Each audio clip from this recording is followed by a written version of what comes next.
Hey, my favorite K-Town families. I just want to pop on for our Wednesday night lesson. Hopefully you guys are using ParentCue and you're continuing to do your God times. I'm going to let you do that so that you can keep up with what Orange is teaching. And for our Wednesday night activity, I'm going to be using the Jesus Story Bible to read you guys my absolutely favorite Bible story. This has been my favorite since I was a kid. It is the story of the lost son, and it's in Luke 15. At the end of this, I am going to encourage you guys, please comment below your favorite Bible story. This is my favorite story, the lost son. Jesus told this story about a boy who ran away. Once upon a time, there was a boy and his dad. Now, one day, the boy gets to thinking, maybe if I didn't have my dad around telling me what I had to do and what was good for me all the time, then I'd be happier. He's spoiling the fun.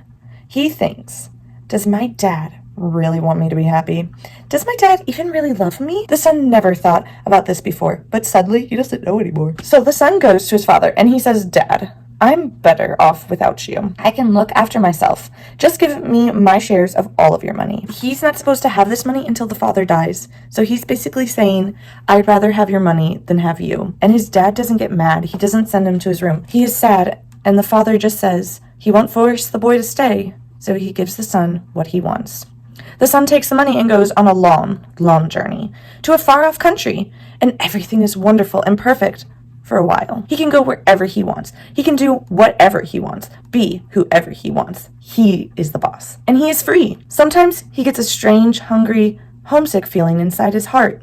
But then he just eats more and drinks more and buys more clothes or goes to more parties until that feeling goes away. But soon, the money runs out, and so do the friends. He ends up getting the only job he can find, feeding the pigs. And this is a huge deal that he was feeding the pigs, because in the Jewish culture where the story is taking place, they see pigs as one of the dirtiest animals. You're not allowed to touch pigs, eat pigs, so that means no bacon, no ham, none of that food we like. They are not allowed to do that because they're seen as a gross animal. One day, he is so hungry and he's so desperate, he even tries some of the pig's food. He thinks, what am I doing? As if he had woken up from a nightmare. He spits it out. Yuck! My father is rich, and here I am in the pigsty eating pig food. He wipes his mouth and dusts himself off. I am going home. As he starts home, he begins to worry. Dad won't love me anymore. I've been too bad. He won't want me to be his son. So he practices his long, I am so sorry speech. All this time, what he doesn't know is that day after day after day, his dad has been standing on his porch, straining his eyes, looking into the distance, waiting for his son to come home. He just can't stop loving him. He longs for the sound of his boy's voice. He can't be happy until he gets back. The son is still a long, long ways off when his dad sees him coming. What will the dad do? He folds his arm and shouts, I'll teach you. That is not how this story goes.